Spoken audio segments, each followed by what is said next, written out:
Ladies and gentlemen, the best wrestling podcast around, The Heel Mob. From Brooklyn to your living room, it's the best podcast to listen to. Morning, even or afternoon, hear clever blind girl and a Jew talk about wrestling. They do it 24/7, cause they love to speak on it every week. That's why they are best friends, and they're back once again for some wrestling talk. So sit back, relax, it's time for Heel Mobs. They're not just smart, they're Heel Mobs. They're not just smart, they're Heel Mobs. They're not just smart, they're Heel Mobs. Ladies and gentlemen, fans and friends, we are back once again. I am the custodian of charisma, the ophthalmologist of optimism. I am the hyperactive heel and your messiah of mischief. And with me, as always, she is the sultan of sarcasm, the sorceress of sass, the blonde ballbuster, and everybody's favorite coat. She is Danielle. I am Brady. Together, we are the best friends in all the land. We are the Heel Marks, and that's exactly what this is. Another edition of the Heel Marks. Come one, come all. Apologize for the delays. We have all three of us, in fact, have been trapped in captivity. Usually it's only Danielle, but we all got trapped in captivity this time. I think it's because I hung out with Danielle, and then I got her scent on me, and then that What just happened? Rubbed boom. off, became a rash. Yeah. It's like Jumanji type of shit. That's exactly what it is. What up, Danielle? Hi. We had a pay-per-view nice and early. Yeah, guys, and that is, by the way, just what this is going to be. This is not going to be your typical episode of Heel Marks. Be on the lookout for that one. But this is AEW All In just happened. Happened. I think the media scrum is happening right now. Show probably finished about an hour ago, ish. And so this is going to be 100% an all-in recap reaction episode. Yeah. Only talking about AEW All In. So if you didn't watch AEW All In yet, maybe hold off on listening to this episode. Watch it first. Unless, of course, you're the type of guy or gal that enjoys hearing people talk about something before you watch it. I don't know if that's a thing, but I'm sure it is in this crazy, crazy world. So once again, warning, this is 100% an AEW All In episode. And as Danielle said, that it did just happen. I mean, should we just, I feel like since we just watched it instead of our normal episode where we would just kind of go through it as it, because we kind of can talk about the biggest talking point, the thing that just happened, the main event. We can kind of get into that first. I wish you said the big thing that happened and then I threw in something funny, but instead you were like the main event. I was like, oh. I didn't let that one breathe. I didn't let know. that breathe. I was gonna be like, oh, I don't know, the ad for ROH. I don't know. I couldn't think of anything funny to say. Listen, was there. A few big things definitely happened. We had a few championships change hands. We had a debut. Yeah, let's talk about this now. But as I said, the biggest talking point, in my opinion, we have a new world champion. Bryan Danielson came out to his old theme song, The Final Countdown, which I don't know about you, and I'm sure that's why they did it, and I feel like they had to do it. But it totally made me think, oh, this is it. It's the final match, and they, of course, the Final Countdown. I'm gonna get my my meanness out of the way now. Swerve's entrance, not good. Swerve's entrance. Wait, how dare you? I know. This was Bun B. It was, but you couldn't hear them. They were low. It didn't resonate well. It just seemed like amateurs rapping, and it did not come off well. And I love that song. I danced. No, I'll give you that. I'll give you that. It did seem like it was a bit tough. And also you could hear that it was clearly playing, so Bun B didn't necessarily half the rap. So he was correct. No, it was right. It was a little sloppy for me, and it looked very amateur, and I was not a big fan of it. That's one, and my other was JR calling Bryan Danielson Daniel Bryanson. That was one of my favorite parts too. I was like, oh, JR. You know what's so funny about that? Because for no reason at all, really, earlier today, I was just randomly thinking about the fact that like, and JR gets so much shit like in AEW ever since he started with them. He gets shit when he makes mistakes like that, when he flubs up a name or anything. But Right. like just randomly today, I was thinking about the fact that this has been like even JR in his prime when JR was killing it and being called the greatest commentator in any sport, he still did it. He got Matt and Jeff Hardy wrong all the time. And Yeah. he used to write like a column, JR's column for like WWE Magazine, and he would even like make jokes on himself. This was, of course, back when the fans couldn't easily roast him on Twitter or anything. But he would be like, why can I not tell Matt and Jeff apart? Why do I sometimes confuse Edge and Christian? I don't know. My mind must be going, kids. I Like, mean, I'm not gonna judge him too much because you know me and Punishment Hernandez and Martinez and whatever I used to right. call Damian Priest all the time. But it was just funny that he like completely flubbed it, and I was just like, oh man. He also said like, oh, I've been calling him for like 25 years or something like that. He was like saying some insane thing about D-Bry or Bryan Danielson, as I call him. I like D-Bry. It's nice and short. I can't call him B-Dan. Yeah, I mean, I definitely don't think JR's been calling him for that long. He said something about him being Maybe around he, for 20 years or following him for 20 oh, years or something. yeah, well, that's completely because Right. back then I think JR would have still been involved with recruiting talent and stuff like that, Right. or at the very least they'd send him to like I recruit mean, or to scout. I Not to mean, mention the fact that yeah. Bryan Danielson was No, we're flubbing. um he was clouded as, a protege and a trainee of Shawn Michaels. Right. So like it makes sense. And they hired Brian Kendrick from, like off that same accolade, off that same training class. So they definitely did have their eyes on him. Brian Right. Danielson was brought in for at least like one match on like what was that show they did, like Jacked or something, Metal. Yeah. I mean, he's been here. He signed in with WWE in what, 2009? That's like 15 years. It's a long time. I feel very old saying that. That was 15 years ago, but you know. Wait, was it really 2009? Yeah, I just Googled it.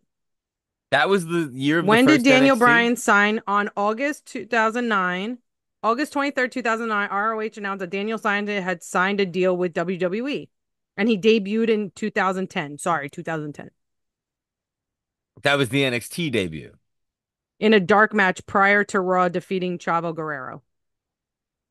Oh, so like that was his first dark match. Okay, so But still, he signed interesting. in 2009.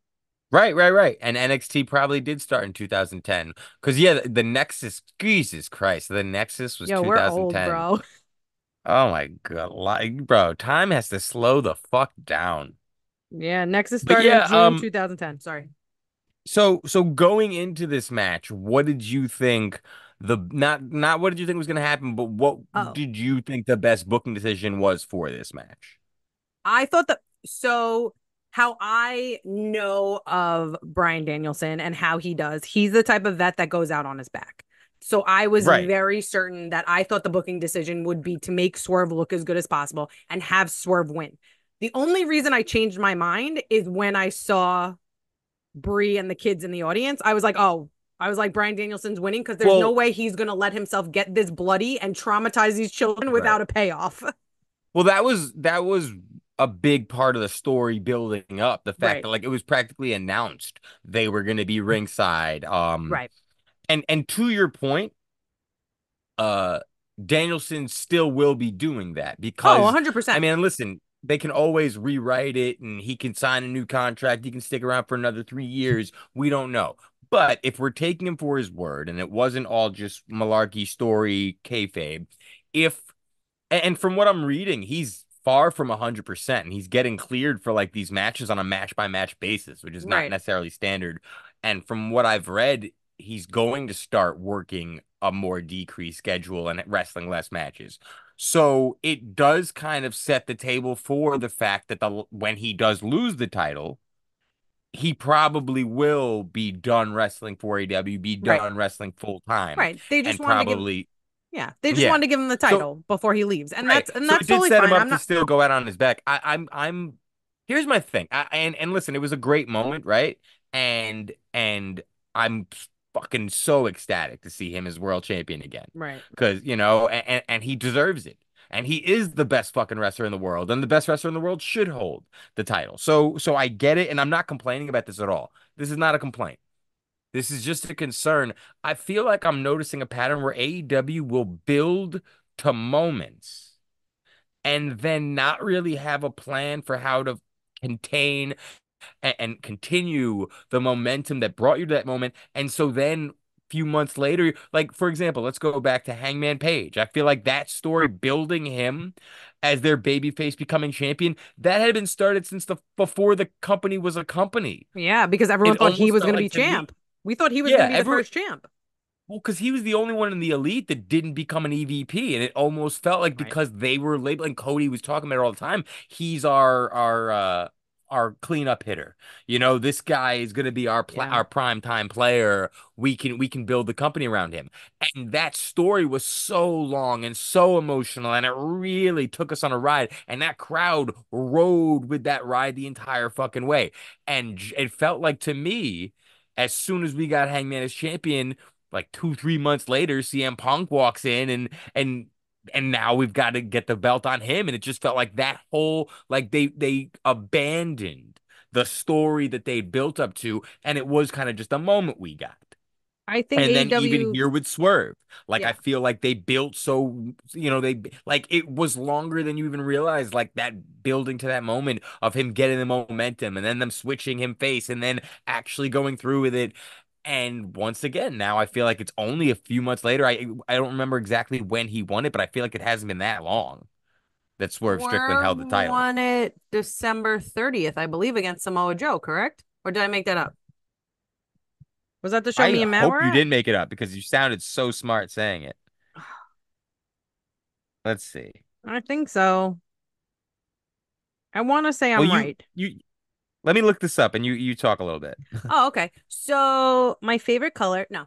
Uh so, so yeah, I agree. And I hate to use the term finishing a story, but I feel like they finish a story and they don't like it's done. And instead of evolving them into a new story, they just go stale and stop. I think that's the problem. And I think that's what AEW does a lot. I think AEW has a really big problem with not knowing what to do after, like you said. And I think it becomes a little bit sloppy. And then you leave people almost in limbo and like you don't know what to do with them. And Right. it's a very weird way of doing stuff. But it's also like, I don't know. It gets weird. Nope, I lied. April 21st, he won. Right. I mean, 2024. I did the research. You were talking. I was waiting for you to talk. I was gonna come in with the research. You wasted my Sorry. research. Sorry. But Because yeah, so he held it. some He held it for like just over 4 months. You right. know what I mean? And Right. to build to that for that, like I just feel like they abandoned it. Right. Samoa Joe won on the 30th. I remember because people were very Yes. mad he won. I loved Right. every moment of it. Yeah, that's who Yes. won. I You knew love the somebody won tears. at that. I thought it was Swerve though, but yeah. Yeah, I don't know. I just feel like what like And like I like want once Swerve again, I want no, Swerve to be continue. the one to take the title back from Bryan Danielson. That's not gonna happen. I want that to happen. That's not gonna happen. And wondering who will be the one to take the title off him is certainly intriguing, and we'll get into that. But like on one hand, and once again, like I think Bryan Danielson is a great world champion. However, if I think Tony Khan is an emotional booker sometimes, and 100%. so, and I think, and like if what I'm reading is accurate, right, and the fact is that like Bryan Danielson's medical status is an ongoing issue to the point where they constantly have to get him cleared, constantly have to make sure he's good, constantly have to evaluate him to see what percentage he's on, constantly make sure, okay, we're going to work less matches. Was this the best time to make him champion now? Because Bryan Right. Danielson as champion, like the character, if we're going with what kind of champion he should be the workhorse champion, kind of like back what John Cena did with the U.S. Championship, where he takes 100%. everyone who never gets a title shot, brings them the ring, and says, "Let's fucking go." 100%. That would be the Bryan Danielson World Championship reign we get. But we can't get that if he's not wrestling as much. If he's only wrestling limited, that means those matches are probably going to be big time matches. Yeah. Maybe they put him in the ring for 30 to 60 minutes. Maybe he has to go with weapons. So now, of course, if he's already doing this at the end of his career, he's not 100%. we're now increasing the chance of your champion getting hurt to a Yep. point where maybe if you don't strip him, you're still he still has to be away from the ring for 2, 3 months while holding the championship, or you have to strip him. So, like, I'm obviously wishing for the best here, but I Right. do feel like if I'm just looking at it from a booker perspective, I don't know if it was the wisest company decision. A bit of emotional booking. Right. I think he does that a lot. Someone comes in and like, CM Punk came in and immediately he was like, "Okay, we have to get the title on him." And it's like, And "Come that was on." unnecessary. So It's unnecessary. like we've said it numerous times on the show where we were like, book CM Punk like Bryan Danielson. Have him get people over and then he doesn't need a championship. You could throw it on him later, but they threw it on him Right. immediately. And the way that Bryan Danielson was booked and the way he worked, and also what we know about how he stepped up as a leader backstage and everything 100%. he's done, coaching the talents, this and that. That's the reason why you can't really complain about this. And like this, because they 100%. really did build to it from the beginning. Every big loss that he had, putting people over, it Elevate. crescendos here. It builds 100%. up to this where it wasn't just he had the world handed to him here. And yeah, like the other day last week was the first time I think we heard him in AEW call himself the best fucking wrestler in the world. Which he is. Fucking CM Punk, they announced him to the ring as it. Which is inaccurate. You know what I mean? But Right. everyone has openly and publicly acknowledged that Bryan Danielson is one of, if not The best in the world. the best wrestler in the world. Mm-hmm. So ending his AEW career without a world championship, like we kind of saw it from different ends where we're seeing him as the vet and he's trying to help this young company and help these young wrestlers. The Right. truth is, though, we're kind of past that point. So now a world championship to end his wrestling career as a whole. Perfect way to set him This is out. how, Perfect yeah. way to tell these stories. Perfect way to give every match with him that he has now a big Meaning. fight feel, because it's not just a championship match. We're all assuming he loses, he's gone. This is kind of Ric Flair going into WrestleMania thing, where that every match he has, you lose, you're gone. We're kind of getting that now, but for championship stakes. Yeah, and it's kind of like John Cena doing his tour where he's like kind of doing his farewell. This is kind of Right. Bryan Danielson's farewell. I do want to point out that I'd like to take back every mean thing I've ever said about Wheeler Yuta. I thought you were gonna say Brie Bella, and I was gonna be so mad. Nope. Wheeler Yuta, I take every bad thing I've ever said about him off the table. He is my new favorite AEW champion. This man, Bryan Danielson, won. He ran out and he stood by the apron and waited to get in the ring. With Claudio. No. He was there first. He ran out and he got ahead of Claudio and he stood there. And I was like, this asshole's about to run in the ring. And nope, he waited. And then he even went over and got Brie and got the kids with Claudio. And they waited. Granted, it was only 57 seconds. But I will say he waited because he let Bryan Danielson be in the ring to hold up his championship. Well, technically, it's so funny that you're giving him so much credit, because I watched the same thing you did, and I thought you were gonna be mad at him. I'm underestimating or overestimating how serious you take this. Because technically, if we're gonna look at this play by play, Wheeler Yuta and Claudio are the reason for the 2-minute rule not being established. They picked the fucking kids up. Let those kids wait. You keep them in their fucking I will seats. say that, but I saw it in his eyes to run into the ring, but he waited. No, you're right. You saw the restraint. You saw the restraint. I saw the restraint. He could have been way under 57 seconds, and he waited like it is. Even Brie and the kids waited. They were like, "We're just gonna stay out here." And then Claudio and Wheeler picked them up. It's like, come on, kids. Brie, you good? Whatever. But I take every bad thing I ever said about him because he waited and he gave that man his moment, and now all of them are champions, and that's super fun. So yeah, let's go from that to that. We've got more championships in the Blackpool Combat Club than just the World Championship, as they did win the Trios Championship along with Pac, the bastard Pac. Yeah. That was I was curious. Like, I get it, and I'm sure they're friends behind the scenes. I hope so. It would only make sense. But I was confused when Pac was also in the ring for the celebration along with Wheeler and Claudio, only because yes, they're tag champs now, but I don't think Pac's in the Blackpool Combat Club. he probably fit in properly, but I don't think he's in it. So I think he came out because what are two of the three going to hold up the championship with Bryan Danielson, and he's not going to be yes, there? they're in the Blackpool Combat Club. You don't need the other champion. He's not in the club. No, you got to hold up four. He's not in the club.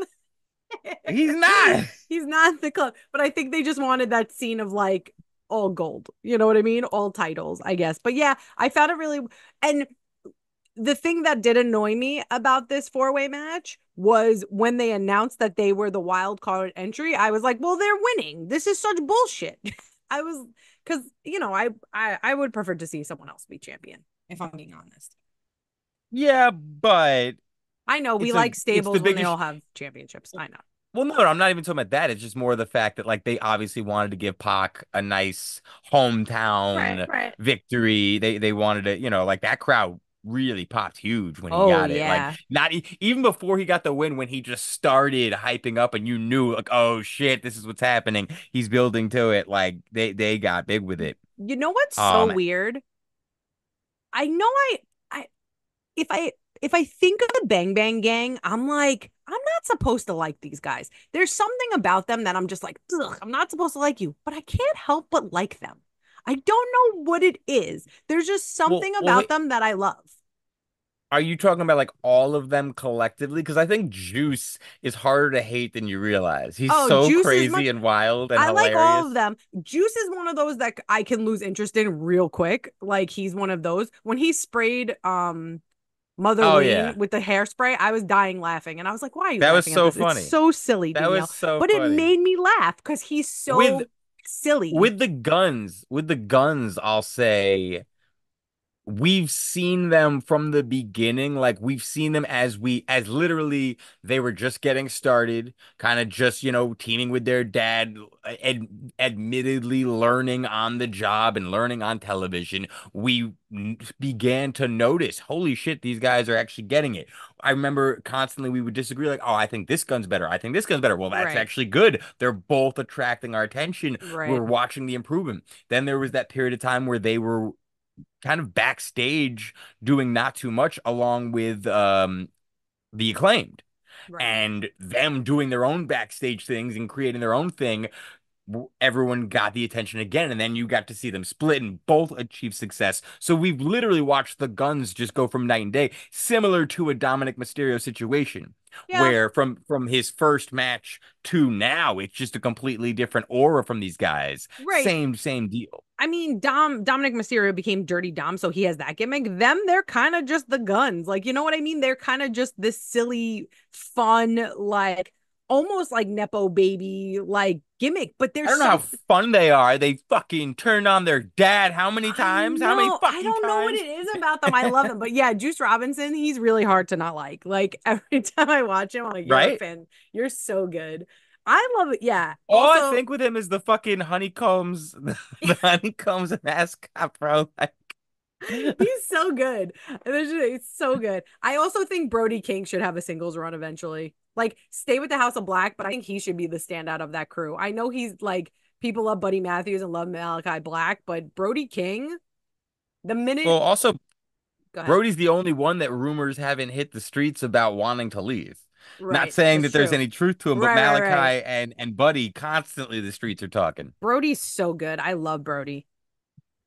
You know what I love? Me? I love Brody's obsession with throwing Darby Allin off the stage at concerts. Like, these guys are best friends, but have like a kayfabe feud. So anytime they go to a concert together, they're like, all right, by the way, people are going to see us, so I have to beat you up at some point. I also love that Darby Allin just lets people throw him. He's just like, all right, throw me. Yay, throw me. Put me in a bag. Throw me. Do this. He's crazy. Darby gives no fucks. I mean, about his life. Honestly, Darby still being alive is like a testament to just God loving him. God loves him, and Sting loves him. Huh? And Sting loves him. Sting absolutely loves him. That match was Jack Perry has really evolved, like, as a performer, and I love this gimmick. Like, I love the Jack Perry. I did love Jungle Boy, but the Jack Perry, this is fantastic. Like, he totally went with it and reinvented himself, and it's really fun to watch. This match was fun. It was coffin matches are silly to me, but it works for Darby Allin. So like that's fine. But like when they were pouring the gasoline, I was like, I wouldn't even be surprised if this was real gasoline because Darby Allin is a psychopath. Like he's so Right. crazy. Well, But then also Jack Perry's a psychopath. He wanted real glass. yeah. And he was already set on fire. So he was like, hey, I'm setting you on fire. So it was just so silly.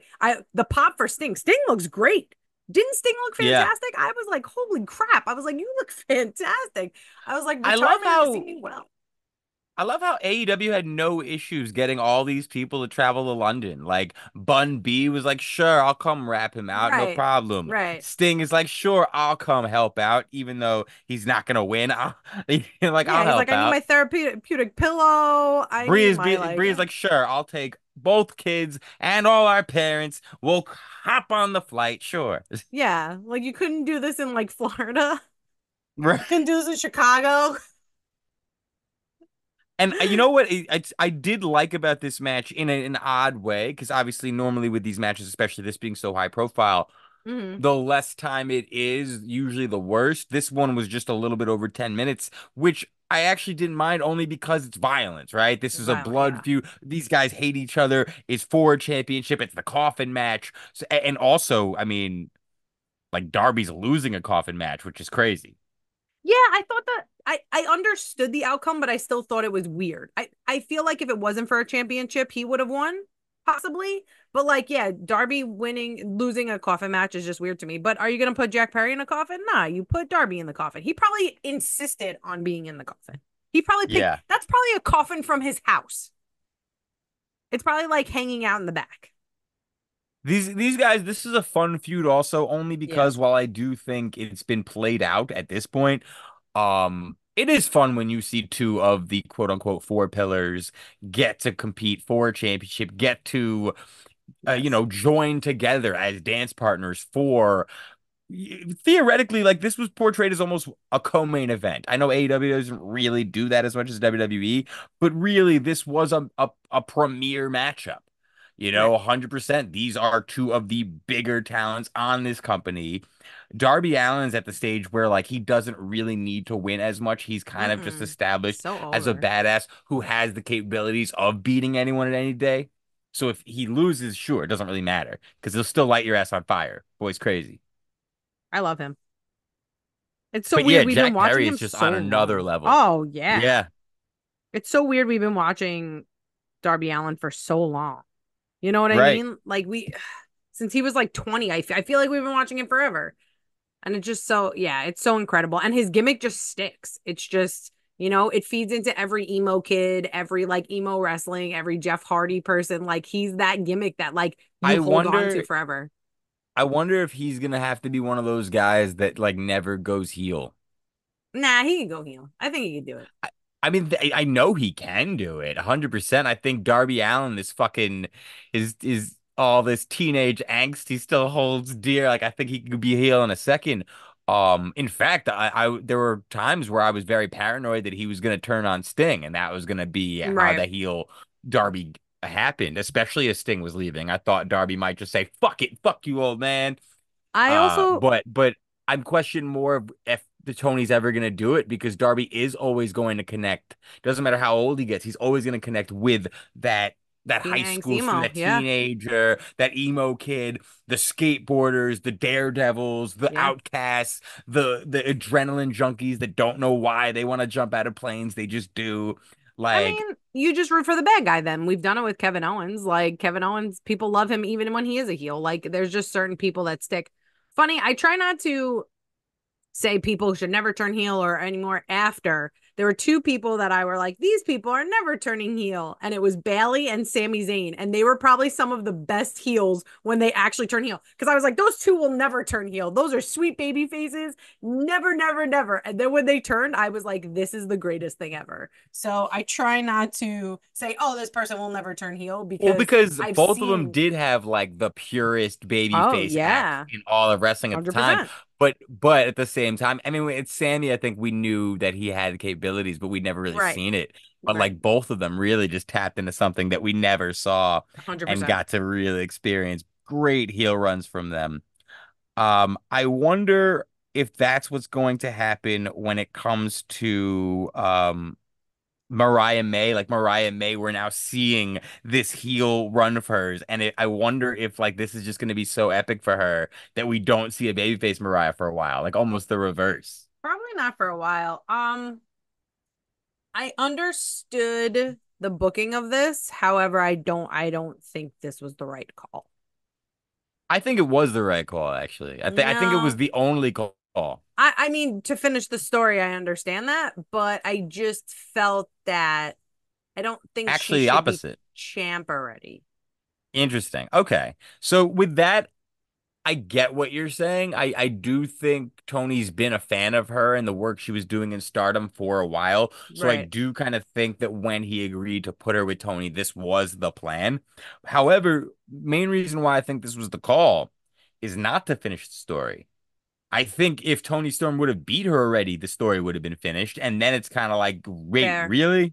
Right. Like this, we Yeah. get to continue the story. You have to make Mariah May the monster who actually did not just betray her mentor, but take her down, take everything she loves dear. I'm wondering if Luther may eventually join Mariah and we get yet another betrayal Mm. in this saga. But Right. either way, the story continues because of this decision with the story they were telling and everything, for us to take Mariah seriously and for it to work, she had to do this. She had to conquer Right. Tony.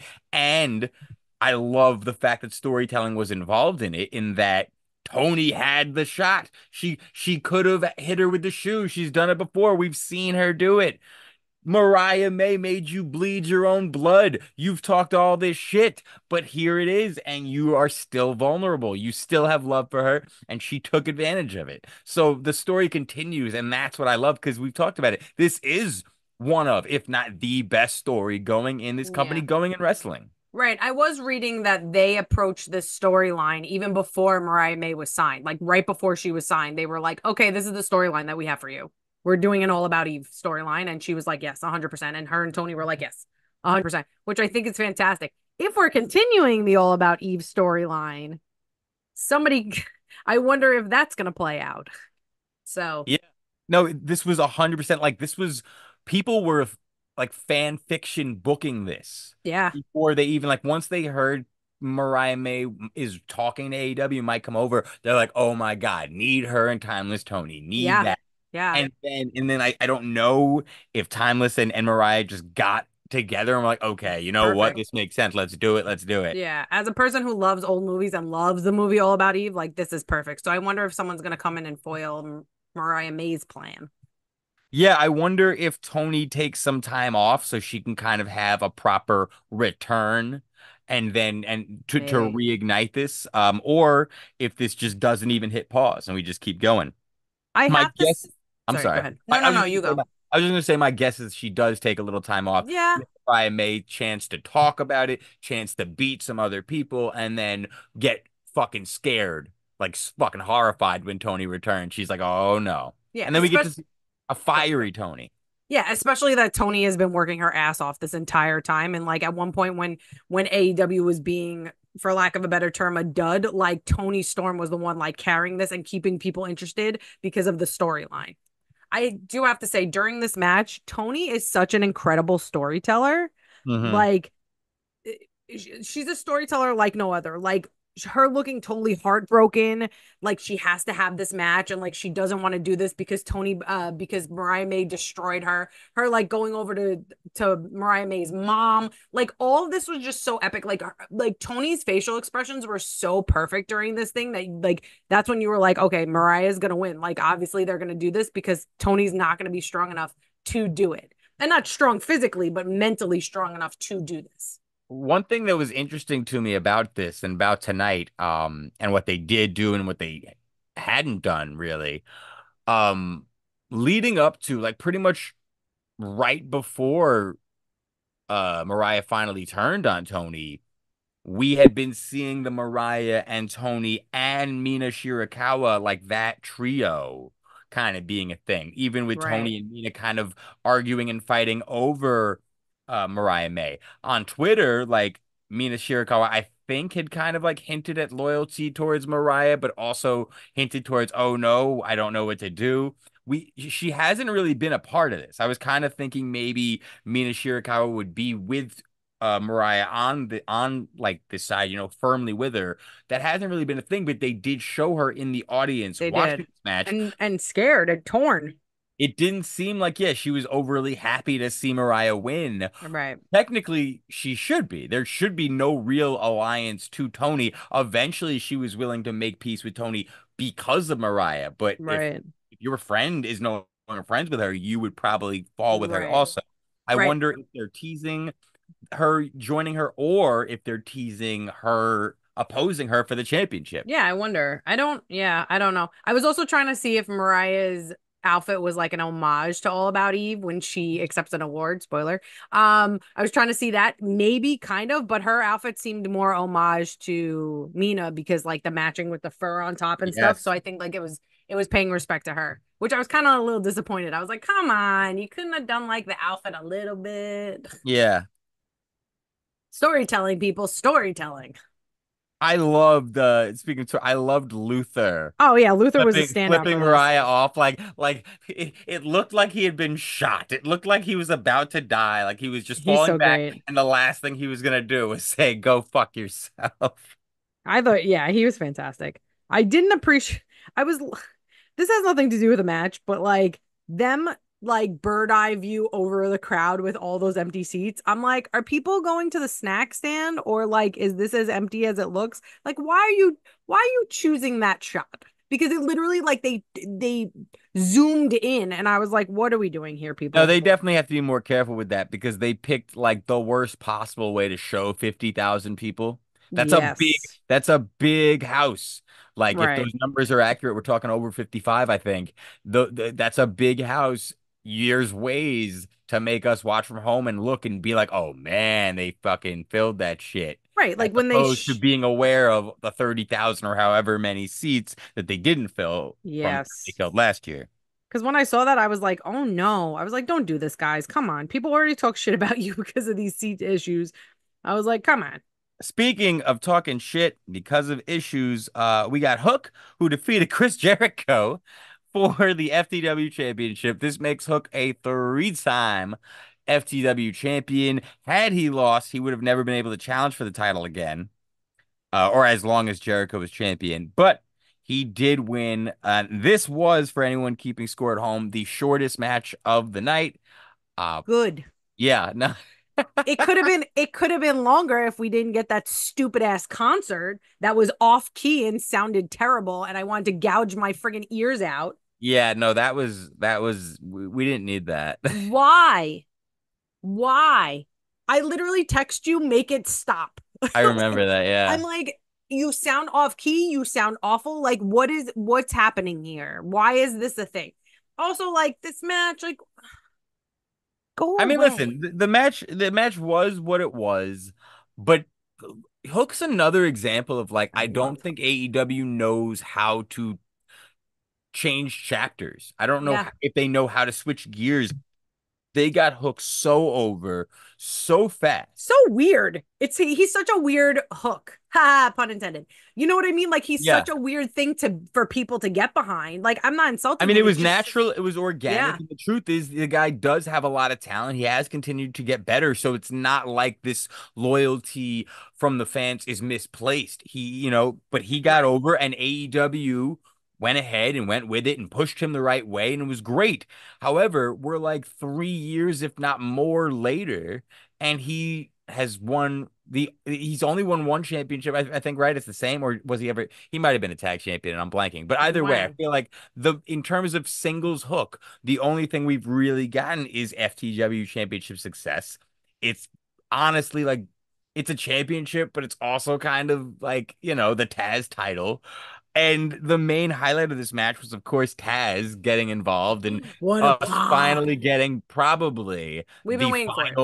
the final Taz mission delivered from Taz that we'll ever see. We were waiting for it. I think Yeah. Taz has gone on record saying he has no desire to do it. You're never gonna see him. Nah, brother, I'm done. Retirement Jones. But oh man, that was so fun. What a pop moment. What a mark Oh out my moment. God, I popped so hard. Did you see Brian Keith hurt himself on the barbed wire?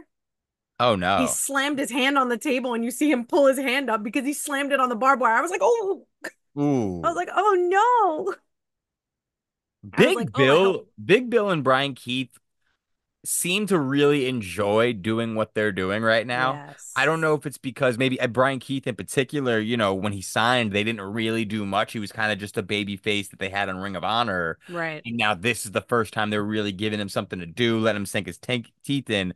With Big Bill, I think him and Chris Jericho were already friends from their time in WWE. Big Bill's another one where there's been such big expectations for him. And like, listen, I'm glad he's on TV and I'm glad he's able to get shine as a muscle, but shouldn't he be past that? It kind of just feels like Yes. Chris Jericho has a new Jake Hager. And Jake Hager being the muscle for Jericho never really helped him. We never got a moment where he turned on Jericho and we got to see him finally, unleash the beast. There was never any evolution. He did the same thing his entire fucking AEW run. It was be Jericho's guy.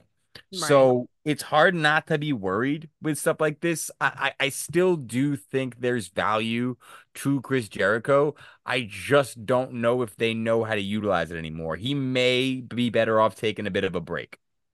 And that's one thing people like don't talk about the best times Chris Jericho had, like, yeah, his initial Attitude Era run was awesome, but it was really when he left and then decided to come back. And then, all right, I'll give you guys 2 years, then I got to go do Fozzy again. He'd leave, come back, fresh, new. The fans missed him again. We may need that again. The fact that he's been so um just eager, I guess, to do everything at the same time because he's been touring with Fozzy. He's been making new music with Fozzy. Everything he took off from WWE to do with Fozzy, he's still pretty much doing. While with AEW, even more, they Right. got their own fucking crews. So Right. Jericho doesn't want to slow down anymore. And I think that is what we're seeing with the fans who really don't even like it's not even heel heat anymore, man. And I think he's doing good heel work for the record. Like I'm not watching Jericho and wanting him to go away all the time. I do think the gimmick and the hi and like the overly corny shit, like it is a decent heel gimmick. I like seeing him recreate himself, but the fans just aren't digging it. So you have to make it audible. It's just We're not not, clicking. yeah, we're not behind it anymore. So you gotta go. Like it's not working. It's not working. And And him and being, yeah, it's not working. there's certainly an argument to be made about like the list of people that have been truly positively affected by Chris Jericho in AEW is not nearly as long as it should be. Like Yeah. Sammy Fair. Guevara should be farther. Jake Hager, like I said, he's pretty much gone from AEW now. Nothing of substance ever happened with him. That shouldn't have been the case. Anna Jay joined with Jericho, thought that was going to be a big turning point for her. She's still trying to kind of reignite stuff for her. So, who else? Daddy Magic. I mean, don't get me wrong, Daddy Magic and Love Cool Daddy Hand Magic. Ange. I love everything they're doing. Daddy Magic is doing a lot more with commentary and backstage stuff. But like once again, those to me are top talents. And I think like Jericho has never been surrounded by bad talent. Anytime he gets Right. people in a stable, they're always the best of the best. So when they don't go to the stratosphere because of it, when it doesn't ever actually lead to that elevation, it seems like a big letdown and a big waste of time.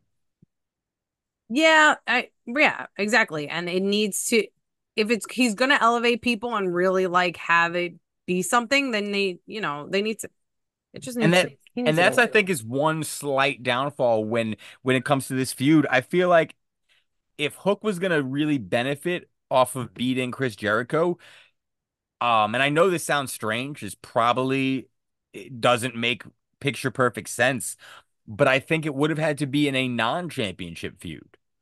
Yes. It would have because don't get me wrong, this feud was personal. Very personal, big stakes, of course, resulting in Hook's father Taz to have to get involved. So don't get me wrong, this never really felt like just in fact, the FTW championship kind of made it more personal than anything. But the fact is, Hook just got a big win, probably the biggest win in his AEW career over a former world champion, future Hall of Famer. No matter which company puts him in, he's a future Hall of Famer. Right.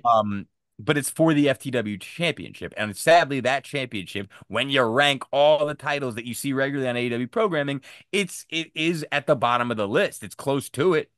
You know, it's not Right. it's not a championship that you're looking at like, oh, Hook's the FTW champion. Maybe he'll be a double champion and face the world champion again. Like you're not really high alert for that.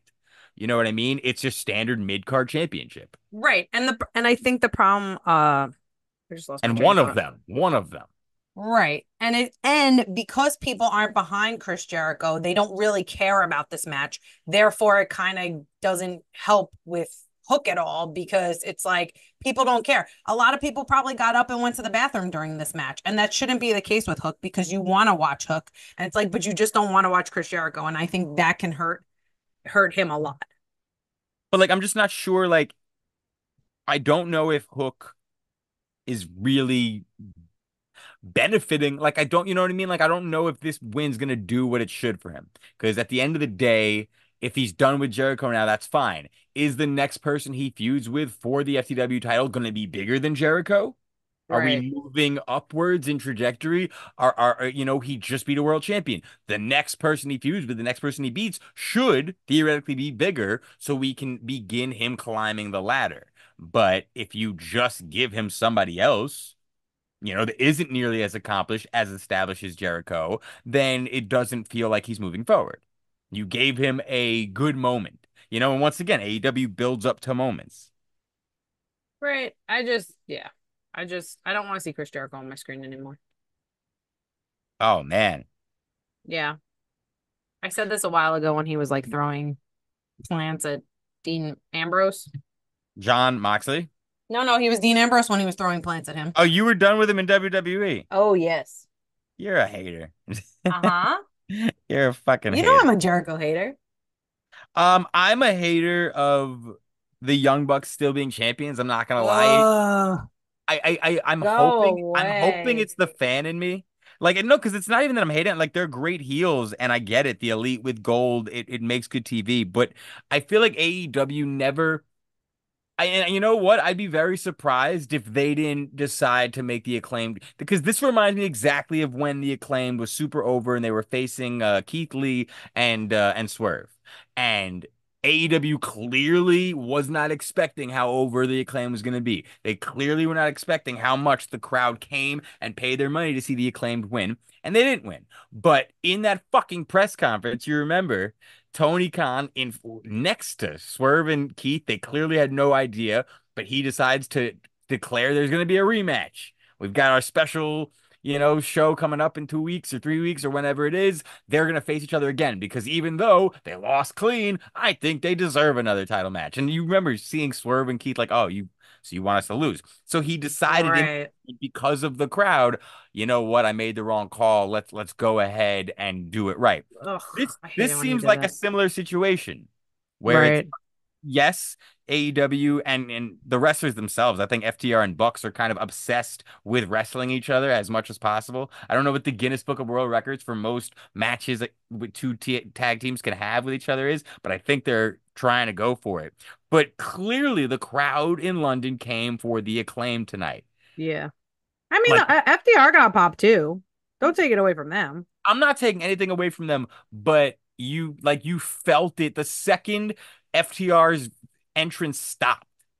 And that crowd just exploded with, I swear on my life, Danielle, I thought AEW had started playing the fucking White Stripes the way that they were just singing it. Like, I thought they were playing it and the crowd started singing it. But no, the crowd just went Yeah. crazy. The And crowd was for it.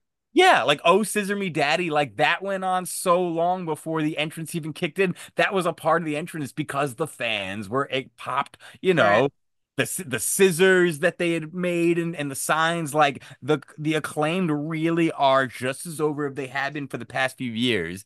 And I hope Tony realized that he probably did make a booking mistake. And the best thing for you to do, and the best thing to actually move the Acclaim forward, which they haven't done in the past few years, even with their trios championships, is have them beat the Young Bucks for the titles and then Right. have them successfully defended against FTR. Because it doesn't matter if the Young Bucks or NFTR are champs or not, AEW's made it very clear that they think these are the two best tag teams in the world. Young Bucks Young Bucks and FTR have literally feuded for that title, not the tag team championships, the title of best tag team in the world, whilst another team was holding the tag team titles. Like that's how this has gone.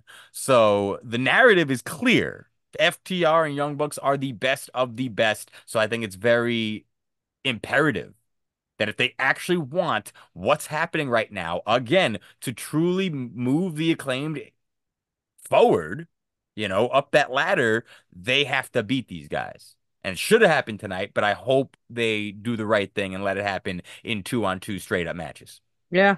I think they need to win. I think they should have the title. Agreed.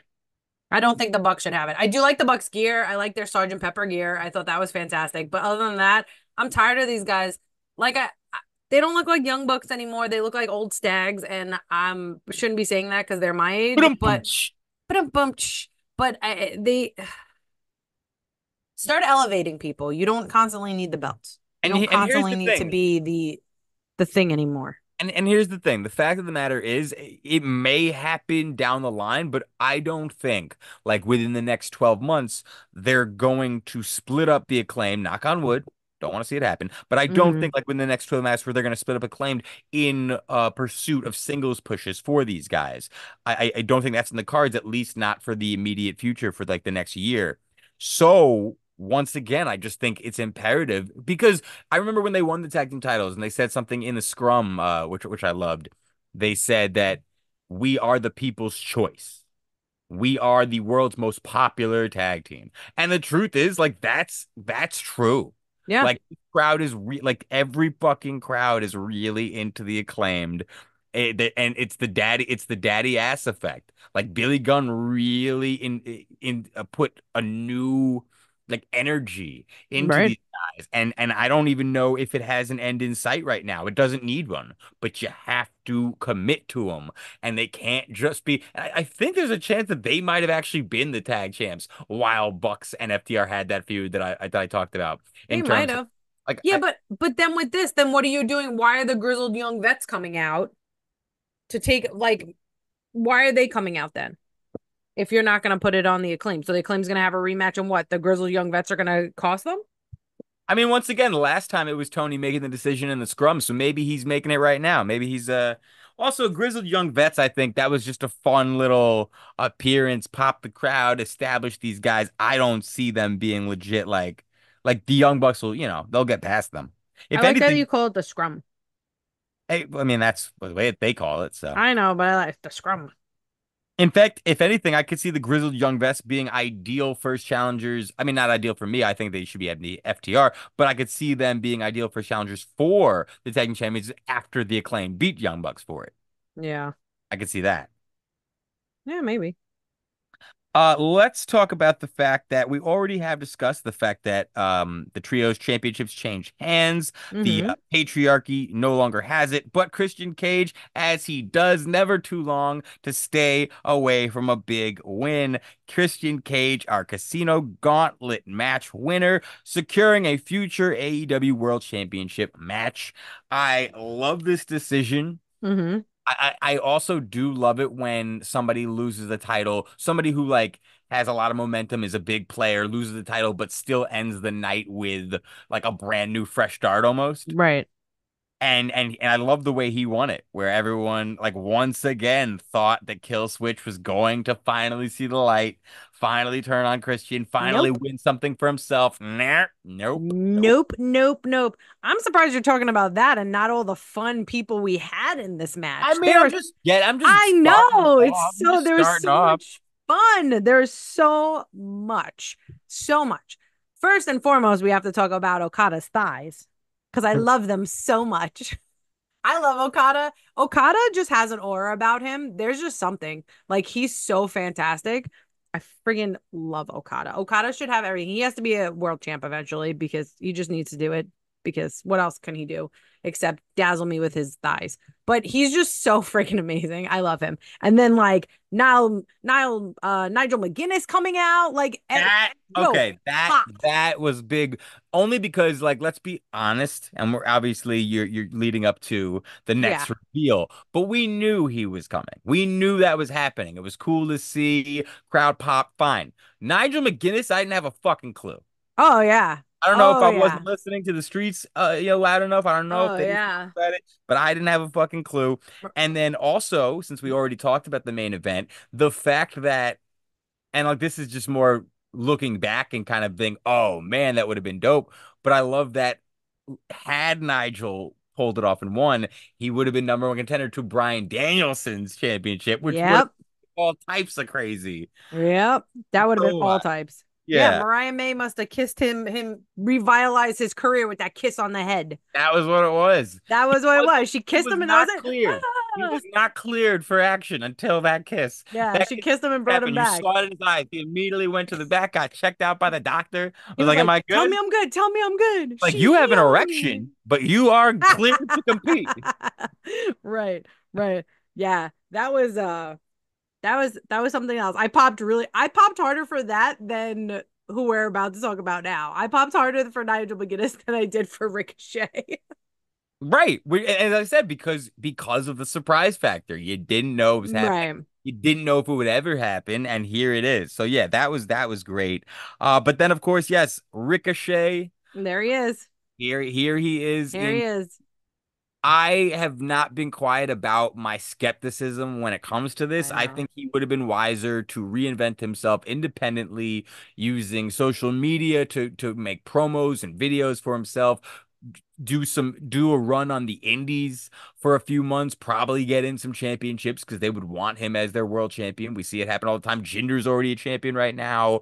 Matt Cardona, of course, we saw him do it time and time again. So I do, in fact, Mustafa Ali, Dolph Ziggler, they're all champions. So, Right, yeah. I do think he would have had the opportunity to show the world what him as a world champion, what him as a main eventer, what him with an open mic would look like before trusting that AEW to showcase him that way, because I don't think he's given anyone a chance to see him in a different light.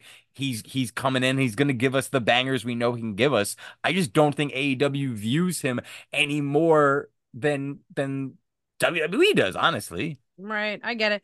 I was reading a tweet that someone was like, I'm worried about it because in WWE, he was like one of the 20% that can do what he can do in the ring. And now he's with people that can 70% Yeah. that can do what he does. Like, because yeah. I mean, you have to bring Will Ospreay into the picture when you talk about Ricochet, because we talk about that match. Everybody's always talked about that There's two match. men I always think you have to talk about it. Will Ospreay is one of them. The other one is the bastard Pac. Yep. Because 100%. I think Pac and Ricochet, and then Ospreay has put himself in that conversation, but Pac and Ricochet in particular were innovators for high flyers, like 100%. like 100%. And so now, not only, as you said, are the things that they're able to do not as what do they call Ricochet? Uh, super or the super or I'm sorry, what? it was like a super or he does super he's a super ordinary man that does super ordinary things. There was like yeah. you remember what I'm talking about. There was like a weird nickname. I'm gonna look it up while you're saying that, because but I like the remember what you fact said. is that was how they tried to book him at one point, because the things he was doing in WWE, most people can't do those things. Most people won't even try him. But now all the people that learned from Ricochet, that learned from Pac, these are the Will Ospreys. You know, how many high flyers do they have that are just waiting to be given the opportunity to be put on TV and said, "Hey, go crazy." So, Right. and as I said, people are now being blown away by Will Ospreay becoming a full-time player, in the fact that Will Ospreay's a talker. Like, I don't think people knew he could talk like this. I don't know if he always could talk like this or if this is like a new improvement, but Will Ospreay can go. Oh, yeah. He can go full tilt, because he can now sell you into the room with the microphone just as much as he can with the ring. I'm not saying Ricochet can't. I think he can, but he's very unproven in that area. And if anyone does talk negative about Ricochet, that's where they go to. If Right. anyone wants to defend WWE's decision not to push him all the way to the top, that's what they're going to say. And if anyone wants to hate on him in AEW and say, oh, he's never going to be a big star because the first thing out of their mouth is going to be, he can't talk. Right. And the reason I brought up Will Ospreay is because everybody talks about that match with him and Ricochet for Prince Puma for like ever. Right. Like that was the standard of either you hate that acrobatic gymnastic type of wrestling or that shit is fucking fire to you. To me, that was fire. That match was one of the best matches of that year. And now that they're together, people are going to be salivating for that. And hopefully AEW will be able to give Ricochet time to talk and be able to establish himself as just not a good wrestler in the ring, but on the mic as well.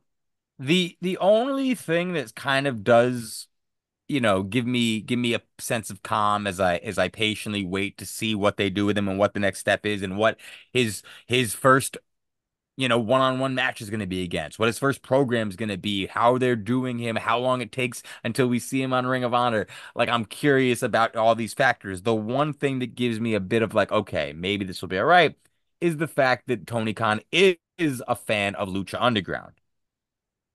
Like Yeah. he was a fan of that. So I love so Lucha so Underground. my main worry, as I said, the fact that Ricochet didn't give himself the chance and the opportunity to showcase what he as a world champion would look like. Truth is, if Tony Khan remembers him as Prince Puma and saw that and wants that, then we may be okay. I personally think it would have been dope if he did come back as Prince Puma. However, I like that maybe they're saving that. Like maybe Prince Puma's still like in his closet, he can always bust out the mask. Um, but I almost feel like if they took us there, it would follow a less than stellar initial run. So it's one of those Yeah. things where, like I just like I said, I don't know what Tony Khan's gonna do with Ricochet that is gonna make people be like, yes, he's finally being used correctly. Like, is it like, for example, I'm critical of the way they use Claudio, and he's a champion right now, a trios champion. I'm critical of the way they use Pac, and I know he has certain issues where he's had to leave and this and that. But same time, like just the way they've been presented, the way Tony was so quick to put them in stables to the point where now you do kind of get them mostly with tag team matches, mostly with group feuds, mostly not talking as much, mostly with more with Claudio, less with Pac, but still. Mm-hmm. So and then you've got as you mentioned, you got Will Ospreay, who people compare him to Ricochet all the time. You want to see, people are salivating to see these guys fight again. That's not going to do Ricochet any favors unless this is leading to an epic heel turn for Ricochet to just go fucking crazy. Because right now, Will Ospreay is the fucking guy. Yeah. Like he's the next man up. There's a good chance we talk about earlier. We kind of didn't really speculate too much, but we talked about who Bryan Danielson would lose to. If I had to make an early pick, Will Ospreay certainly one of them. He's got to be smart money. Yeah. And so it just, what are the odds that Tony Khan's going to be able to push Ricochet to the same extent, to the same way that Will Ospreay's getting that push right now? How's he going to set himself apart? What are they going to do? Ricochet had extra swag tonight. I'll give you that. Threw a little dance move out in there into his entrance. Gold chain. Yeah, I think he's trying. He has to try. I mean, we just have to wait and see. I think we shouldn't count our chickens before they hatch. Right. And yeah, I'm definitely hoping for the best. I really do believe he's one of the best wrestlers in the world. World Championship main event material should be the main event of any show he's on. I truly believe that. I don't know if that's how Tony Khan feels. As we did speak about Will Ospreay, he's Tony Khan's guy. He's next up, and he is the new AEW. The international championship now. It's not the American championship. So yeah, Will Ospreay wins the international championship over in international waters. And this is this match was a banger. You can't say anything bad about this one. So I was making fun of Will MJF's gear, and then I realized that it's Lex Luthor's gear. And I was like, oh, well, now I have to be quiet. Because at first I was like, why does this look like the Puerto Rican flag on his kneecaps? And then I was like, oh, this is homage to Lex Luger. And I was like, okay, then I'll be quiet now. Okay, you confused the fuck out of me, and I don't know. Maybe I don't know if you Is it said when it I wrong. text Or I just messaged heard. you?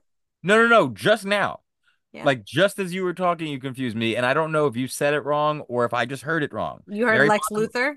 I heard Lex No, I Luthor, said and Luger. then I'm immediately searching Twitter to see if Lex Luthor ever had No, like an American suit. Lex Luger. Luger. Okay, yes, 100% the Lex Luger tribute. Before we get into the wrestling of this show, there are things this match I have to call out certain things. MJF yelling, "Anyone can flip, you piece of shit!" Like Yeah, MJF that just was goes out great. to that made me pop. And commentary saying, if I could say one thing is he's consistently a piece of garbage. I thought that was fucking priceless. I was like, I love that they just like talk shit about MJF all the time. And MJF just doesn't fucking care. I think it's so great. I love this match. I thought it was really good. I love that MJF and Will Ospreay have such different wrestling styles, but when they come together, it's like lamb and tuna fish. Lamb and tuna fish. Would you prefer spaghetti and meatball? Like it just works, and it was such a good feud. And like MJF always talking shit during his matches is really fantastic. Daniel Garcia interfering was pretty fantastic. Will Ospreay doing the Tiger Driver. Yo, Tiger people went Driver, yeah. nuts with the Tiger Driver. I mean, I was like, they listen, the long term, the build up to that, week after week after week, the Kyle Fletcher pleading with him, why can't you just do it? He deserves it. Like the story, it's we kind of got a similar story, just not too much, but the parallels in terms of Tony Storm and Mariah, where Tony Storm obviously could held back and couldn't beat her with the shoe, couldn't actually do that yeah. to her. And Will Ospreay had to make the same decision. Obviously, no love lost with Will and MJF. So yeah, fuck it. Fuck that guy. Also, Yes. MJF sold that Tiger Driver. Like I thought his head popped off. Bro, I was like, MJF is scary good. For his size. Like he's super muscular, and you would think like he couldn't be that agile with taking a bump like that and selling it really well and making it look scary, but he does it. It's really impressive. Like when I say he's scary good, I'm not even just talking about like, watching him and whatever. Like the guy's just a fucking very smart person. He's a student of the game. So, yeah. so the guy, learned one of the biggest rules in wrestling, a rule that Steve Austin learned and Kevin Owens learned, and they talk about it all the time, the fact that you have to talk. That's the way to become. Don't stop that's the way to talking. get the main events. Don't stop talking. Talk, talk, talk. So MJF talked his way into everybody's hearts as the man they all love to hate. Everyone was declaring him like the next man up, future main eventer, future champion, future this, future that, because of his mic work. But he did not accept that. He did, and the comparisons were quick. Oh, MJF is just another Miz, yada yada yada. But MJF went ahead, got himself in stellar shape, never stopped improving, and he's got all these things he's able to do that he keeps under wraps. I don't know how many times we've seen him hit a moonsault, and go for the flip. That was a picture-perfect moonsault, by the way. I know he didn't hit it.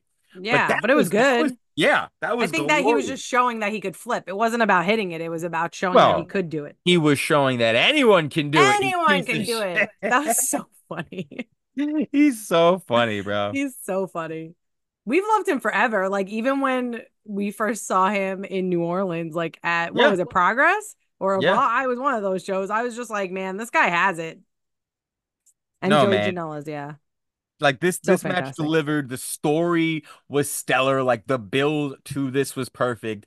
And I mean, I know we're not going to give everyone parades for doing the job of doing the job. Right. But I do think MJF did a lot for the championship in a short amount of time. I think so too. Yeah.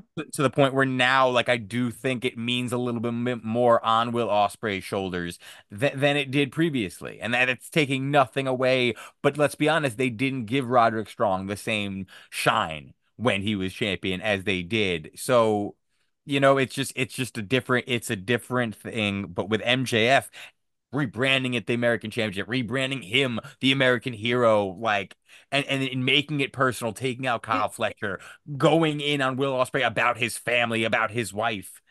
Did you see those interviews when he was interviewing with like British interviewers and he was like, "No, you're wrong." And he would just like start telling, and he's like, "In America." And I was like, "Yo, you are so nasty. I friggin' love it."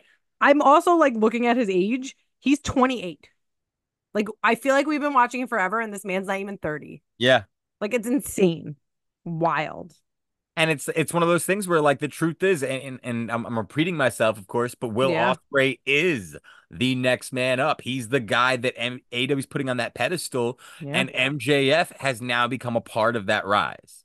It was MJF's time. It's still MJF's time. He's not going anywhere. This is still his show. But he's able to go out there, put a great story together, put a great match together, drop the championship that I feel like he just won the fucking thing, but Right. drop it to the next man up to help the company. This match did a I mean, lot he for Will just did win Ospreay. it. Huh? I think he did just win it. Yeah, no, he literally like just won it. Didn't we watch him win it live? I feel like we did. Were we there? Were we there? Were we there for it?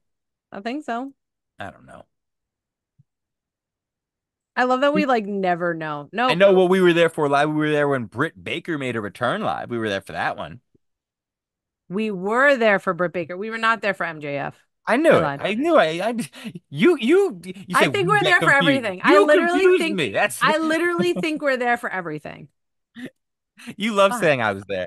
I was there. I was there because I used to always be there. I used to always be Right. there. Now I'm an Right. old fogey who does nothing. I sit home all day with my dog. Yeah, we watched Britt Baker return. Should I go to negative first before we start doing great stuff? You love going to negative first. Let's do it. All right, let's do it. One, I never want to see Camille on my screen ever. You really don't like her. She killed a bat on Instagram Live. Like What? I told you that's why I don't like her. She literally caught a bat in her house, a baby bat with a broom. And Oh then my God. she was like, I'm gonna spray it with this. And then the next thing was, everyone don't come at me in the comments because she's like, because I need to get this thing out of my house and I have to kill it. I'm not just gonna let it out because it will come back in. And she literally killed it on Instagram, like on an Instagram story. So I can't. Okay, that's disgusting. So this is why I don't. Yes, this is my hatred towards her. Anyway, um, I thought the ending of this match was weird. It was very anticlimactic. Like they both were going so hard at each other, and then like the finish was just very slow. Like, oh, blah blah, and then it was like pin, and I was like, oh wait, we're done now. Like it wasn't. There wasn't anything like a big moment of the finish. Like the finish just happened, and I was like, oh okay, here's the finish. I thought it was it was very anticlimactic and a little meh. Like there were cool moments in the match, but overall the match was meh. Okay, I'll give you that. I mean, I do think Sasha and Britt have good chemistry. So I know you know I'm not a Britt Baker in-ring fan. I know you know that forever. Though I think she takes her moments of like facial expressions and like the thing of throwing Camille the belt and then like doing the Eddie Guerrero and then like her waving as she had to be exited from the match and stuff like that. I think she's great at selling. So I think they work well together because I think Mercedes is so phenomenal in the ring. Like she just knows the ring inside and out and it's really phenomenal to watch. But I like you said, I think they have really good chemistry together, and I think it worked well. The match wasn't awful; it was just meh to me with cool moments. She definitely needed a better performance. She in particular did. Who? Britt Baker. Yeah. Only because similar to MJF, she talked her way up the ladder. She talked her way into the position. And now as they are getting, this is probably the most stacked the women's division's ever been.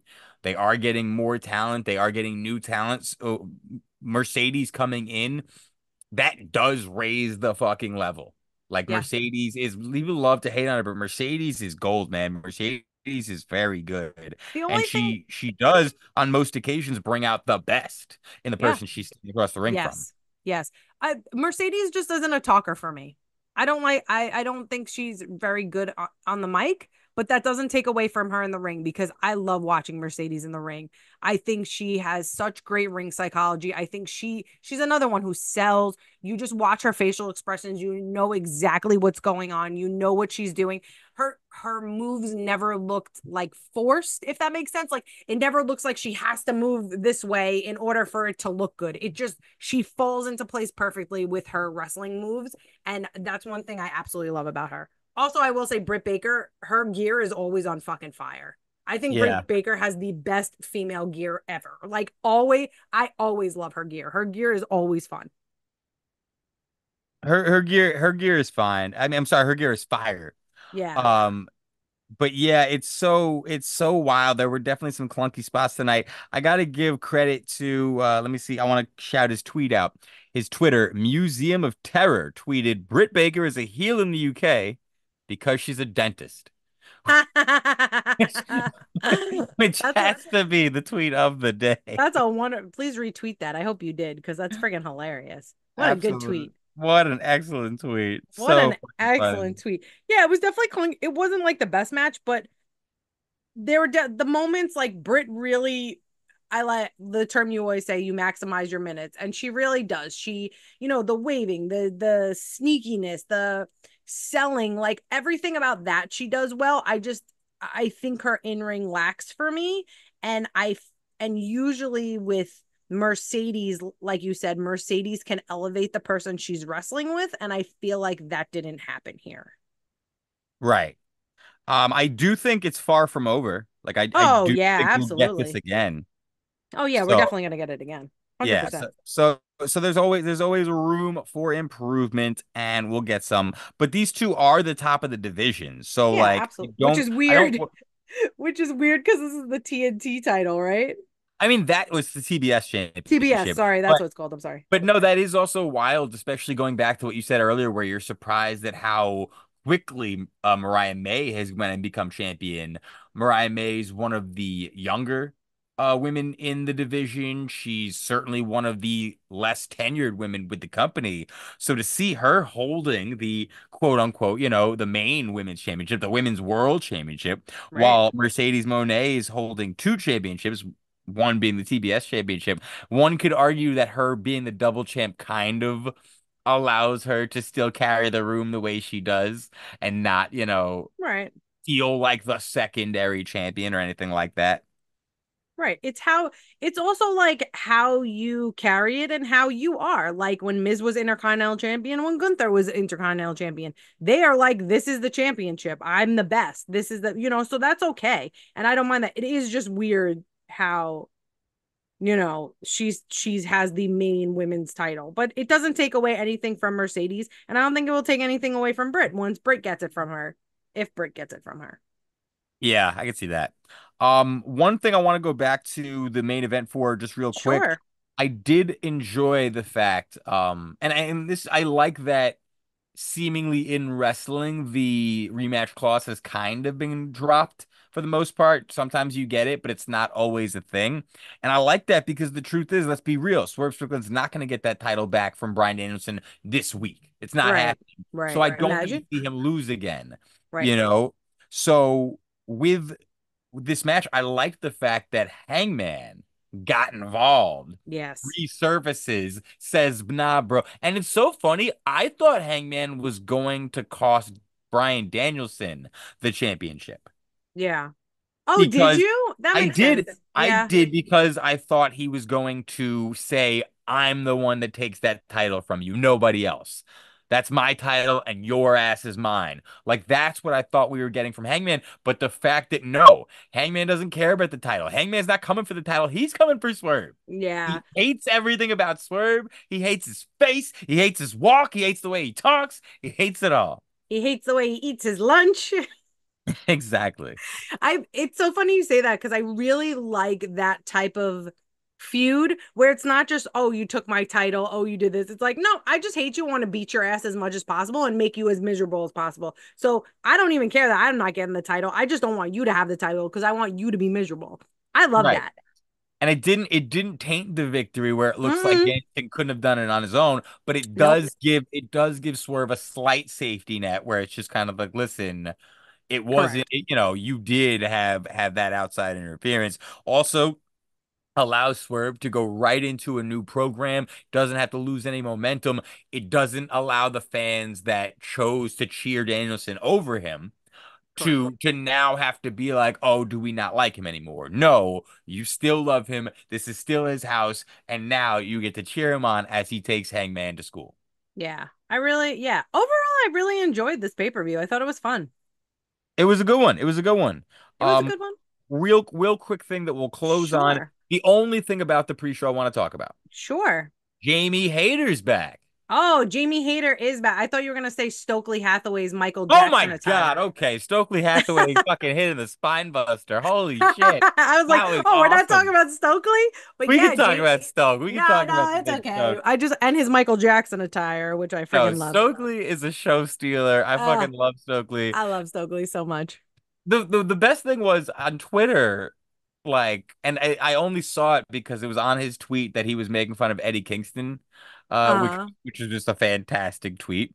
But he then somebody tweeted are you ready for Ishii on Sunday? And he said, yep, I'm gonna give him a burning hammer on the apron. which it was hilarious because Stokely being Stokely, but him actually breaking out the fucking spine buster. Yeah. Whoever worked with him on that and helped get that spine buster to A plus quality for the show. They were laughing with each other backstage about how it got the pop, the reaction to happen, how everyone was tweeting about it the second it happened. Oh, 100%. Yeah, definitely. So fun. But yeah, Jamie Hayter's back. Saraya came out with her whole entire family. She was just like, hey, I'm not even on the show. I'm your Queen of England. You will respect me. And then Jamie Hayter comes out and the whole place uproared. What a pop. I was happy to see her back too. No, and I was just thinking about her the other day where I was just I had forgotten if she had gotten hurt. I forgot when she got hurt. I just knew. Right, I forgot she got hurt too. Yeah. But she was another one that was just so over. The rise of Jamie Hayter was really a special thing because everyone kind of it was happening so much that you assumed that they were going to turn her face and have her turn on Britt Baker just because the reactions were getting so good. And instead of doing that, they always kept her heel. They always played with the crowd, but rode the wave to the point where both Britt and her got to be baby faces together. And then we saw Britt supporting Jamie Hayter as champion. So I wouldn't mind seeing these two back together, especially considering the fact that Jamie was Britt's muscle. Mercedes has muscle. Maybe Britt needs muscle again. But has Jamie Hayter grown to the point where she's nobody's muscle anymore? That's very possible. Yeah, she doesn't have to have anybody muscle. She could be my muscle because I have none. Guys, thank you so much for tuning in to have this recap of All In. If you don't follow us already, we are on all platforms of social media at The Heel Marks. We are on iTunes, Spreaker, SoundCloud, Google Play, anywhere that you listen to your podcast. Thank you so much for tuning in. And remember, we're not just smart marks, we're heel marks. They're not just smart, they're heel marks. They're not just smart, they're heel marks. They're not